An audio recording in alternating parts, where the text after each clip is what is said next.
விவோஸ் இன்னைக்கு நம்ம எதை பற்றி பார்க்க போகிறோன்னா பெண்களை பற்றி தான் பார்க்க போகிறோம். என்னடா இவன் பெண்கள்லாம் பற்றி பேசுகிறான்னு நம்ம எதுவும் நினச்சிக்க வேணாம். பெண்களை பற்றி பேசணுன்னு தான் ரொம்ப நாள் ஆசை.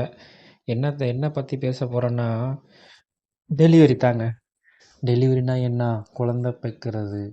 குழந்தை பெக்கிற நேரத்தில் எல்லாருமே இப்போ வந்து 90% வந்து கத்தி சிசேரிக்கு தான் பண்ணுறாங்க. நார்மல் டெலிவரியே பார்க்க முடியல இந்த காலத்தில். அந்த காலத்துலலாம் பார்த்தீங்கன்னா ஒரு ஒரு 10 புள்ள 8 புள்ள 5 புள்ளன்னு வந்து ஏதோ சர்வசாதாரணமாக பெற்றுக்கிட்டு இருந்தாங்க. ஆனால் இந்த காலத்தில் பார்த்தீங்கன்னா சிறு வயசு பிள்ளைங்கள்லாம் பார்த்தீங்கன்னா சாப்பிட்ற சாப்பாடு ஏன்னா எதுவுமே சரி கிடையாதுங்க. இந்த சாப்பாடுனாலே பல நோய்கள்லாம் வருது. இருந்தாலும் இந்த காலத்து பிள்ளைங்க எல்லாமே வந்து அந்த 9 மாதத்துல டெலிவரிக்கு அப்புறம் வலி தாங்க முடியாமல் கத்தியை வச்சு அறுத்து எடுத்துருங்கங்கிற மாதிரிலாம் சொல்லிடுறாங்க. அந்த கத்தி வைக்கிறதால எவ்வளோ பிரச்சனை வருது தெரியுதுங்களா? ரொம்ப பெரிய பெரிய பிரச்சனைலாம் வருதுங்க.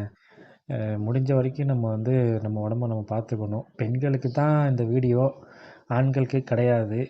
முடிஞ்ச வரைக்கும் ஆண்களும் இந்த வீடியோ பார்த்துட்டு சப்போர்ட் பண்ணுங்கள், பெண்களும் சப்போர்ட் பண்ணுங்கள். இதை நான் ஏன் சொல்ல வரேன்னா, நம்ம ஒரு நியூஸ் ஒன்று படித்தோம்.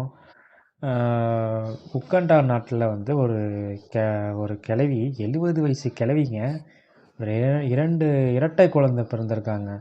ரொம்ப பெருமைக்கூடிய விஷயம். 70 வயசில் கூட சுயப்பிரசவமாக பெற்றிருக்கு. இந்த காலத்து பிள்ளைங்க 30 வயசுலாம் நம்ம வந்து கர்ப்பப்பை இருக்குமா என்னன்னு சொல்ல முடியாது. 70 வயசுலேயே அந்த மூதாட்டி பெற்றிருக்குன்னா அது பெரியக்கூடிய விஷயந்தாங்க. அந்த மாதிரி நம்ம உடம்ப நம்ம பார்த்துக்கணும். தைரியமாக இருங்க. நம்ம சேனலுக்கு இப்போ தான் புதுசாக வரீங்கன்னா லைக் பண்ணிக்கோங்க, சப்ஸ்கிரைப் பண்ணிக்கோங்க.